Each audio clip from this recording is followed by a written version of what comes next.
as a little kid when I was like 8, maybe 8 or 9.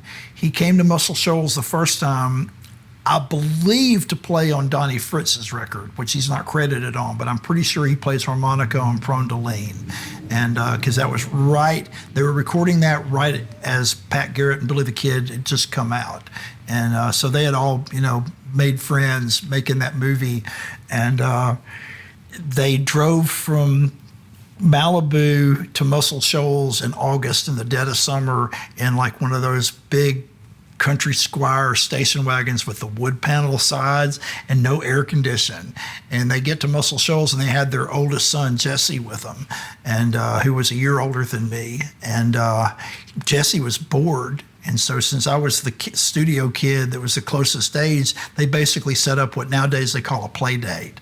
So I spent the day playing with Jesse Dillon and went to the studio. Mom and I went to pick him up at the studio, and I met Bob Dylan and Sarah for a split second then. And I knew who he was, even though I was a little kid, because Knocking on Heaven's Door was a hit right at that moment. And it was like, I loved that song. So I was kind of excited to meet him, but, I kept it low key. Did your dad share any stories about his memories of that? He said Bob Dylan wouldn't talk to anybody. It wouldn't have anything to do with anybody there except for Eddie Hinton. And he and Eddie Hinton sat under a tree and talked for like hours at some point. And that was the only person he would talk to. And then the rest of the time he would stand outside as close, like in front of, the studio. There was a busy highway back in those days. Jackson Highway was the, busy thoroughfare. And he would stand there between the sidewalk and the road, like right on the road, chewing on a toothpick and just stare at the traffic for like a really long time. Dad didn't know what to think about him at that time. They were still young, country boys too. So they didn't know what to think about all that. But he came back in '79 and did Slow Train, and then came back the next year and did Saved there, and at the new studio that they built. And I don't know if Dad really interacted with them much or not, though. I don't really know. I didn't. Your dad was on those albums, though? He didn't play on them. I don't think he played on anything with them. Barry Beckett produced Slow Train and Saved, and he was Dad's partner, and he played on them. And Spooner played on Saved. But I don't think Dad played on any of the Dylan stuff. And Mark Knopfler was there, and Pick Withers, I think, played on that too, maybe, on at least one of those.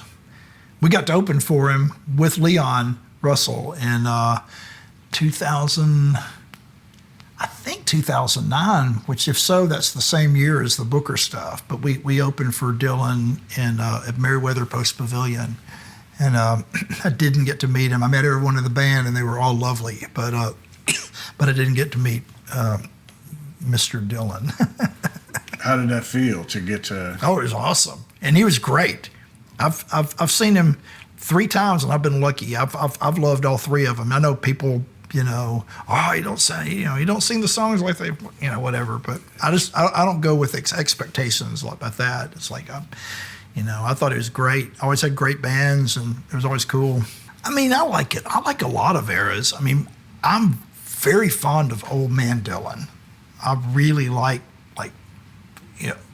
all of those, from Love and Theft, really like Love and Theft, like Modern Times a lot. I like the last one a lot, but Blood on the Tracks, masterpiece. Blonde on Blonde's obviously,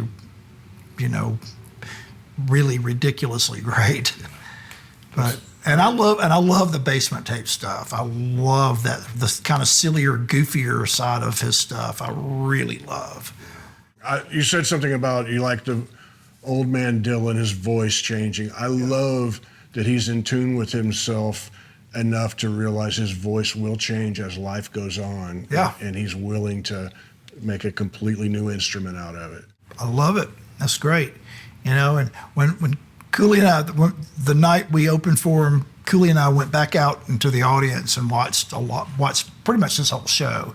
And at one point Cooley was like, it's like he's actually spent his whole life trying to be a certain type of singer that he's actually grown into being, and I thought that was a pretty astute Cooleyism.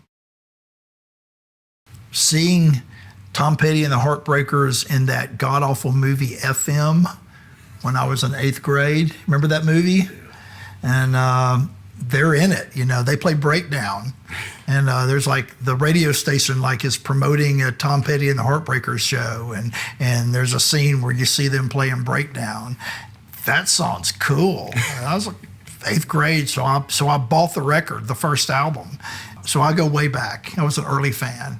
My first band when I was in 9th grade was called Breakdown, named after that song. So then I worked on the local stage crew in Florence, Alabama in 83, maybe? Early 83. He was on the Long After Dark tour. And it was long after dark for him at that point, I think. It was, they were probably about to make Southern Accent, so it's right before he broke his hand. And he was probably not in a very good place. And he got very testy and temperamental with everybody there, like to the point to where it took me a couple of years to listen to his records again because he like screamed and yelled at us all and cussed us, everybody on the local crew. And I think everybody there got yelled at some point that day. And but I got over that. Remained a ridiculous fan still am. And then of course we got to open for him in 2010. They asked us, you know, and I think his manager, one of his managers, was a big fan, and he was aware of us and evidently liked the band, and we were treated great. I mean, the whole tour was, you know, we were out for like one leg, and we were treated wonderful. And the last day of the tour, he came to the dressing room to meet everybody and greet everybody in the band, and I was asleep on the bus, and none of those motherfuckers I play with got me up. So I missed it. I was taking a nap. I came out, I was like, oh man, you missed it. Tom was in here. He met everybody. Everybody signed our shit, and you know. So, did the band break up for about a week? That era we probably could have, but no, we didn't. But did you get to meet Mike or anybody? I met everybody. I even ended up at Mike Campbell's house at some point later on. But and actually almost met Mike Campbell again the other day. We did a thing at Sirius XM, and he was there that day, and we were doing our taping, and he came in the control room and hung out for a couple of songs, and then had to leave just as we were finishing, and so I didn't get to talk to him. But I'm looking forward to reading his book. But at his house, you could stand at any place, anywhere in his house, beautiful house, and you could reach a guitar. Where there's a guitar within your reach, no matter where you're sitting or standing in that house, there's a guitar within your reach. It's amazing. Never seen so many guitars, nor such a cool house, like on a bluff overlooking the Pacific Ocean in Hawaii, you know, in Kauai. And I think he lives by Todd Rundgren. I think they're neighbors. So I got my Todd Rundgren shirt. Guess I met Neil. I don't know Neil. I've just met him. You know, I played Farm Aid. We played Farm Aid in 2002 and met him there. And then, you know, because of Spooner being in and out of various bands with him, I ended up at the Ryman Neil Young show where they did Prairie Wind, and they filmed it for the Heart of Gold movie. And I think I met him for a split second at the after party at that. But I mean, I wouldn't be presumptuous to say I know him at all. And I think he knows who I am, but I don't know. And I did talk to him on the phone once though, because I back when Spooner was playing with us, I called Spooner's house and his wife answered, Karen, and she's like, well, he's out in California, but I'll give you his number out there. And so she gave me a phone number, so I dialed it, and Neil Young answered. It's like, holy shit, I just called Neil Young's house. It's like, can I speak to Spooner? It's like, yeah, let me get him, you know. And it's like, oh my God, that was Neil. It's like, and so met Booker through Andy Calkin at Anti Records, and he had gotten us to do the Betty LaVette record a couple of years earlier, or a year earlier. We'd done the Betty LaVette Scene of the Crime record, and which I'm really proud of. I really love that record, and it was a crazy experience making that record with Betty, because she was in kind of an angry place at the time, and making it in Muscle Shoals brought back some bad memories from the record she made in '72 that Atlantic refused to release for 30-something years, and so it was a bumpy record, and so I get a phone call from Andy Calkin. It's like, you remember when I said I owe you one? he goes, you want to make a record with Booker? And I'm like, yes. It's like, there's a catch. It's like, we got to do it like 2 weeks. It's like, and I was like about to leave for a tour, and I've been gone. I was on tour when he called, and he actually called the day we played, the day Obama got the nomination officially that year in 2008, because we were playing a party, a Democratic function that night in Denver, and they got the call, and like, God, we just got us to do a Booker record, and then we went and played, but so we had 4 days to make it, and and we met Booker on the first of those 4 days. That's the first time you ever met him? First time I ever met him, and it was 4 days that absolutely changed my life. It's life-changing, artistically, personally, on every imaginable level. I would say, I've likened it to like getting a PhD in this thing we do in 4 days of just being with him. He taught me more about what I do than I could ever have taught myself about what I do, like specifically what I do. It's like he was so in tune, and like I said, we had 4 days. We gotten sent demos he had made on his own of the songs, so we knew the basic structure of the songs. But I mean, otherwise, it was coming in really cold, and we got lucky and got a cut, I think, the first day pretty quick, but then I don't know, it just wasn't quite gelling. And maybe we got in a second one, and we're like 2 days into the thing, and I think we had like 2 songs, and we were supposed to do 10, and it wasn't going bad or anything like that. And he never lost his patience. It was just he was like, he was so patient with us. And we started doing this song called Reunion Time. It's a slower song on that record, on Potato Hole, the album we made, and we started doing it, and you can play something correctly, but it's not right. I think that was the way he described it. It's like, you're playing it, but you're not quite getting it, And so we were doing another take, and we're in the middle of the take, and he just stops us. It's like, oh shit, this is the part of the story where we all get, sent home. Well, guys, it was a cool idea. It's nice to meet you. Good luck. Have a good life. I'm going to go finish this record, with people who actually can play my shit or something. That's what I thought was coming. And he stopped us, and he just called us around. And he was sitting at his B3, and we all kind of gathered around him like children, ready to hear. And he goes, I'm going to tell you a story. And he proceeded to set this scene, and he described like a Thanksgiving dinner. And it could be a Thanksgiving dinner or a family reunion or whatever. And he described the tablecloth. He described what the plates looked like china, and the way the smells coming out from the kitchen, and the way his aunt had her hair done. I mean, he just laid out this scene. He goes, play that. And it was a take. Immediately, one take, perfect. And he's like, all right, let's tell another story. And he started telling stories, and then we'd play the song, and we made the record essentially in 2 days.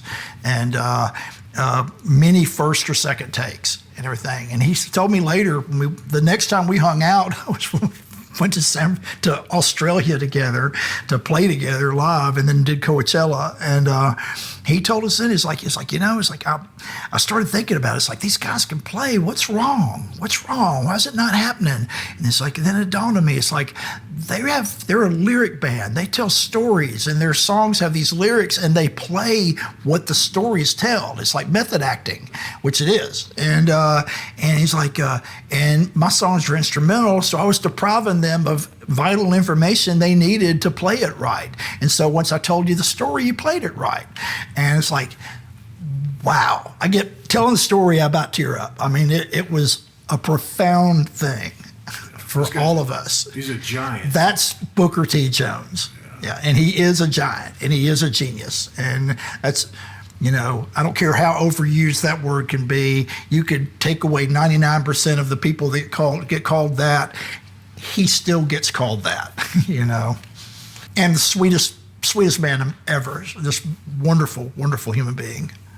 But he's also loud as shit. He was louder than us, and it was glorious. He had two Leslies, one on each side of the stage, and he had a fucking cranked, and it was glorious. So we were like turning up to play with him because he was just like, it was awesome, And he could turn down to 3 and it would still command because he plays with such a command anyway, and his lines are so clean and perfect that they're gonna just shoot right through. But he was gloriously loud too. So Neil was already signed on to do it, and because of course they toured with Neil and made at least one record. They did the the kind of blues record, the one before Freedom, 88, whatever, I can't remember what it's called, but they're on that record. And or maybe it's not that record, but they're on a record. They made a record together, and I know they toured some. So they go back, and they asked him to do it. So when they finished with us, they flew straight to San Francisco and went out to the ranch, and he spent one day basically adding guitar parts to everything except for the trucker song we did. We did Space City, which Booker later said he didn't want anyone to touch because he wanted it to be left exactly like it was, and which is also a really sweet thing. But he played, and then they took the tracks to L.A. and kind of took it apart like a puzzle and put it back together where everything just kind of fit and everything. So I never got to actually meet Neil doing the project, and that was sad, but Well, what did you think the first time you heard the finished project? I mean, I was just so thrilled to be on it and everything like that. I mean, shit, I'm on a Booker T record. Yeah.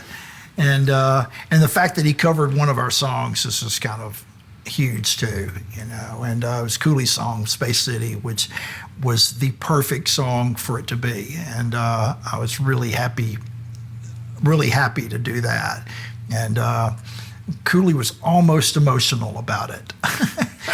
He was definitely emotional inside. He almost was visibly emotional about it, and I'm pretty sure that's the song that when we finished the take, Shauna had tears running down her face, but it was so beautiful in the room, and it was one take. I mean, by the stuff we cut that last day, almost everything was like one take. We just do it, then like, okay, what's next, and we did the Outcast cover and all that stuff that day, the Tom Waits cover, and and we're still friends. We the last time he was in Portland, we actually got to spend the whole day together and have wonderful dinner, and I